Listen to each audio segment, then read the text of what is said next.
Depuis la création de cette chaîne qui se revendique gnostique et qui a moins d'1 an d'existence, nous avons reçu plusieurs commentaires, tant sur YouTube que par email privé, sur notre blog, d'intervenants qui confondent allègrement les termes gnose et gnostique. Il est donc grand temps de mettre les choses au point pour éviter les confusions, afin de savoir de quoi on parle quand on emploie l'un ou l'autre de ces mots. D'abord la gnose qui provient du mot grec gnosis, et qui signifie connaissance. Son équivalent en sanskrit, l'ancienne langue sacrée de l'Inde, est jhana. Disons de suite qu'il n'existe pas une gnose, mais des dizaines de gnoses très différentes les unes des autres. De la plus connue, la gnose maçonnique, que ses détracteurs affirment être d'essence luciférienne et kabbaliste. On a déjà fait 2 vidéos sur ce sujet en juin et novembre 2019, à la gnose indienne de Krishnamurti, en passant par Sri Aurobindo et la Buddha Company. Il y a d'énormes différences entre elles, on va y revenir. Et les gnostiques, dont les différents mouvements post-christiques ont éclos du côté d'Alexandrie, de la Rome antique, et même bien avant du temps des mystères d'Éleusis en Grèce. Soyons très clairs, gnostique ce n'est pas une religion, ni une croyance. Être gnostique est un état d'esprit, c'est une philosophie. En gros, le gnostique est celui qui désire échapper à la fatalité du monde d'ici-bas et récupérer la condition lumineuse qui était sienne avant la chute. Dixit Serge Hutin, Les Gnostiques, que sais-je, numéro 808, le meilleur ouvrage analytique sur les gnostiques, malheureusement épuisé et non réédité. Mais l'essentiel est repris sur notre PDF gnostique en téléchargement libre, lien en description. Là encore, on reviendra à la fin de cette vidéo sur ce qu'est un gnostique, canal historique. Mais avant, terminons-en avec non pas la gnose, mais les gnoses. Si vous tapez le mot gnose dans votre moteur de recherche favori, vous tomberez inévitablement sur une multitude de sites se référant à un certain Samael Aoun Yeor, de son vrai nom Victor Manuel Gomez Rodriguez. Or, l'enseignement de ce monsieur, décédé en 1977, n'a rien à voir avec les gnostiques. Lisez sa page wiki, ce n'est pas triste. Sa gnose est un mélange hétéroclite de théosophie, de rosicrucianisme et de spiritisme, le tout pimenté par les révélations astrales de ce monsieur qui prétendait être l'avatar de l'ère du Verseau, comme Jésus l'avait été pour l'ère des poissons. Bonjour l'ego. Ces adeptes sont gentils et parlent constamment d'amour universel, mais ne sont en rien des gnostiques. Voilà. C'est dit, tournons la page, regrettons néanmoins qu'ils encombrent la toile gnose avec leurs centaines de sites et vidéos multilingues, sans parler des dizaines de bouquins écrits par le monsieur. Note, j'en ai lu 2, l'un qui ne m'a rien appris, Psychologie révolutionnaire, hic, et l'autre dont j'ai oublié le nom mais absolument délirant, où le monsieur arrivé sur une autre planète et taillait une bavette avec les sages du coin. Et puisque nous avons parlé de théosophie, inévitablement nous devons parler de la gnose des 3 B, Elena Blavatsky et ses consoeurs Anne Bellé et Annie Besant, qui ont emmené bon nombre de chercheurs de vérité sur des voies sans issue quand ce n'était pas à l'asile. C'est cette société théosophique qui découvrit le fameux Jiddu Krishnamurti et le fit connaître au monde entier, avant que le jeune prodige ne les quitte pour fonder son propre enseignement. Bon, on ne va pas épiloguer sur la théosophie, sachez juste qu'avec ces gens-là, vous devez vous réincarner des milliers de fois avant une hypothétique délivrance, et bien sûr après purification totale de votre karma, une chose bien impossible à réaliser. Maintenant, passons à une autre gnose qui n'a rien à voir avec les gnostiques, le supramental ou yoga intégral inventé par Sri Aurobindo. Capitale, Auroville, en Inde du Sud, créé avec son ami Mira. Auroville est une forme de néocolonialisme pour des occidentaux en mal de spiritualité, disent ses détracteurs, et après 50 ans d'existence, l'utopie fait plutôt pchit. Arnaud Desjardins ne disait pas du bien sur le supramental, comme beaucoup d'autres méditants de haut niveau, qui affirment tous que le mental est en trop. Une anecdote. J'ai rencontré une personne qui pratiquait le yoga à haute dose et douée de médiumnité, qui est restée là-bas un certain temps et qui m'a assuré qu'à l'intérieur du matrimondir vivait une entité ultra puissante et particulièrement négative. Bon, point d'interrogation. À noter, tous ces gourous, comme d'autres non cités ici, ont écrit une multitude de livres qui se racontent et se répètent interminablement. Un seul livre ne suffit donc pas? Bouddha Sakyamuni ou le dénommé Jésus, eux, n'ont rien écrit du tout. Par contre, leurs paroles ont été reprises et corrigées, voire transformées des milliers de fois par des gens qui souvent ne les avaient jamais rencontrés. Bon, lol. Voilà, il reste beaucoup d'autres gnoses, comme le bouddhiste, une gnose orientale qui par beaucoup d'aspects ressemble à l'enseignement gnostique traditionnel, on en parle dans le PDF gnostique. Quant à la gnose maçonnique, que ses détracteurs affirment être d'essence luciférienne et kabbaliste, nous vous invitons à visionner nos 2 vidéos sur ce sujet réalisées en juin et novembre 2019. Voilà pour les gnoses. Si vous désirez en savoir plus, utilisez votre moteur de recherche favori. Ajoutons pour info que l'islam possède aussi une gnose très lumineuse perpétuée par des confréries soufis.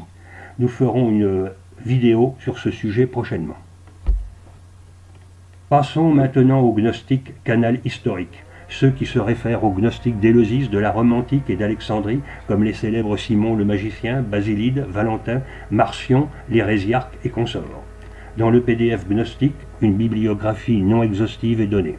Nous recommandons en particulier le remarquable livre de Jacques Lacarrière intitulé Les Gnostiques, ainsi que les écrits gnostiques de la bibliothèque de Nag Hammadi et l'Évangile de Thomas de Jean-Yves Leloup. C'est la base. Ce qu'il faut souligner. Les gnostiques sont très nombreux, 1 entre 1000 et 2 entre 10 000, comme disait le gnostique historique Basilide. Les gnostiques ne font pas de prosélytisme, ils vous dévoilent volontiers leur philosophie, si elle vous plaît, tant mieux, mais si vous n'aimez pas, tant pis, ils s'en foutent, ce sont des hérétiques. Mettez 10 gnostiques dans une pièce à discuter, au bout d'1 heure, ils s'engueuleront fort. Par conséquent, pas question de créer une quelconque église gnostique. Celles qui existèrent n'ont pas fait long feu, et celles qui perdurent, principalement aux États-Unis, sont des fumisteries. En résumé, les gnostiques sont des anarchistes existentiels et spirituels. Ils ne sont pas du genre à prier et adorer des reliques, des statues, des idoles et à servir un maître ou un gourou. Un véritable gnostique n'a pour seul maître que sa lumière intérieure. On dirait de nos jours que les gnostiques sont des insoumis, mais des vrais. Lol. Terminons le gnosticisme avec de bien curieuses nouveautés. Ou de la gnose de Nag Hammadi à l'ufologie. Sacré titre, non? L'hypothèse d'une race d'extraterrestres qui seraient les véritables créateurs de l'espèce humaine circule depuis plusieurs années dans les sphères érudites. Mais depuis 2013, un Italien du nom de Mauro Biglino remet en cause les fondements mêmes de la religion en affirmant que la Bible évoque les véritables créateurs de l'espèce humaine, c'est-à-dire une race extraterrestre. Dixit, journal L'Union, interview de Jean-Claude Bourret, le 9 avril 2017. Mauro Biglino est l'un des grands spécialistes de la traduction des textes en vieil hébreu constitutifs de l'Ancien Testament. Il a participé de manière officielle aux traductions révisées de la Bible pour le Vatican via les éditions italiennes San Paolo. Sa légitimité de traducteur ainsi que sa maîtrise des langues grecques et latines ne peut être contestée. Après plusieurs années de collaboration avec cette maison d'édition, il décida de proposer une version littérale et philologique de l'Ancien Testament, dans le but de se rapprocher le plus possible du message d'origine de ceux qui l'ont compilé. En rupture avec la lecture traditionnelle juive ou chrétienne et par honnêteté intellectuelle, Mauro Biglino ose affirmer que la Bible est un livre qui raconte l'arrivée sur notre planète d'une race extraterrestre, les véritables créateurs de l'espèce humaine, les Elohim. Soulignons que les textes sumériens confirment la présence de ces êtres qui auraient colonisé la Terre à une époque lointaine. La Bible est le récit de ces événements incroyables, sous forme de métaphores et d'images parfois simplistes, mais correspondant à la psychologie de l'époque, notamment pour ce qui concerne la description des technologies avancées et des rapports entre les hommes et les dieux Elohim. À noter, déjà en 1765, le philosophe Voltaire, dans son dictionnaire philosophique, relevait cette incohérence d'utilisation d'un mot pluriel Elohim pour désigner un Dieu unique. Depuis, Mauro Biglino a été rejoint par des généticiens comme le docteur en biologie moléculaire Pietro Buffa, qui est un adepte de la panspermie, dont Francis Crick, l'un des 2 découvreurs de la structure de l'ADN, faisait partie, et aussi par un grand nombre de gens versés dans l'ufologie. Même des rabbins lui donnent raison, c'est dire, eux qui adorent Yahvé, le chef de la tribu des Elohim.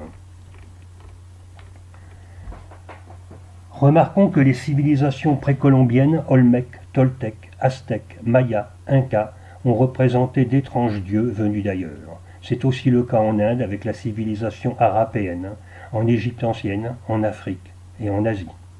Partout dans le monde, des peuples anciens ont adoré des dieux venus d'ailleurs qu'ils considéraient comme nos créateurs. Certains d'entre vous vont dire « Mais qu'est-ce que l'ufologie a à voir avec les gnostiques ?» Réponse « Mais elle a tout à voir. Figurez-vous que dans la bibliothèque de Nag Hammadi, il existe un texte appelé Pistis Sophia, et on peut lire ça. Ève cependant en mangea, en donna à son époux, et leur esprit s'ouvrit. Ils en vinrent à s'aimer l'un l'autre. Ils virent que ceux qui les avaient modelés avaient des formes bestiales. L'origine du monde, Pistis Sophia. Incroyable, non? Les gnostiques connaissaient donc notre véritable origine il y a presque déjà 2000 ans. Quand je vous répète que les gnostiques sont des gens vraiment hors du commun, et qu'ils sont absolument différents des bigots qui récitent comme des perroquets le livre qu'ils croient sacré. Quel choc pour eux si la vérité éclate un jour. J'aimerais bien être encore là pour voir la tronche qu'ils feront. Et plus incroyable encore. Mis à part les pays toujours sous-développés, il semblerait que le phénomène des apparitions mariales et christiques ait disparu au profit d'une explosion de témoignages sur les abductions, récits d'enlèvement par des extraterrestres ces dernières années. Qu'est-ce que cela signifie? Les apparitions de Marie ou de Jésus, nous avons fait une vidéo sur ce sujet en octobre dernier, demandaient aux fidèles de faire des prières qui profitaient à qui? Depuis peu, comme en Roumanie par exemple, de nombreux abductés racontent que les Itis leur ont demandé de pratiquer le yoga. Tiens, on remplacerait donc la prière par la méditation? La méditation, c'est bon pour le cerveau, vient d'écrire un médecin bien en cours dans les médias avec la collaboration de Mathieu Ricard.